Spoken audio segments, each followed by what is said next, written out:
सुप्रभात बच्चों। आज हम कक्षा पंचम हिंदी विषय में पाठ 18 हार नहीं होती पढ़ेंगे। इसके कवि श्री हरिवंश राय बच्चन जी हैं। इस कविता में जीवन में हार न मानने की प्रेरणा दी गई है और निरंतर परिश्रम और प्रयत्न करने का सुझाव दिया गया है। कवि कहते हैं कि निरंतर प्रयास करने वाले की कभी पराजय नहीं होती। जैसे एक छोटी सी चींटी दीवार पर कई बार चढ़कर फिसलती है किंतु हार नहीं मानती, उसी तरह मेहनत करने वाले की मेहनत कभी बेकार नहीं जाती और वह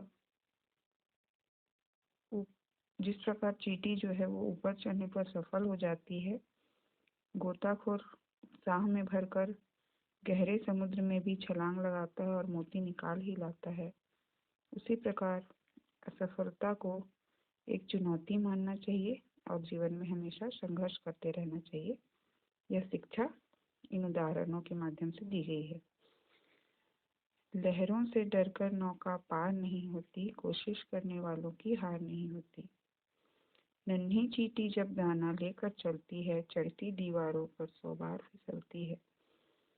मन का विश्वास रगों में साहस भरता है, चढ़कर गिरना गिरकर चढ़ना ना करता है। आखिर उसकी मेहनत बेकार नहीं होती, कोशिश करने वालों की हार नहीं होती। तो लहर से डरकर यदि नौका पार हो सकती तो मनुष्य कोशिश ही नहीं करता, वापस आ जाता वो।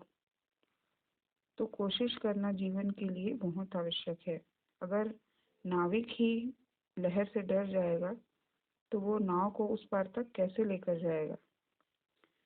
उदाहरण के लिए एक छोटी सी चींटी अपने से भारी बोझ अर्थात जैसे दाना लेकर चलती है, तो उस प्रयास में वह कई बार 100 बार यानी कई बार दीवारों पर चढ़ते समय फिसल जाती है, लेकिन उसके मन का विश्वास बढ़ता जाता है, कम नहीं होता और उसके कारण उसके रगों में अर्थात नसों में नया उत्साह पैदा हो जाता है और वह फिर से दुगनी कोशिश करती है।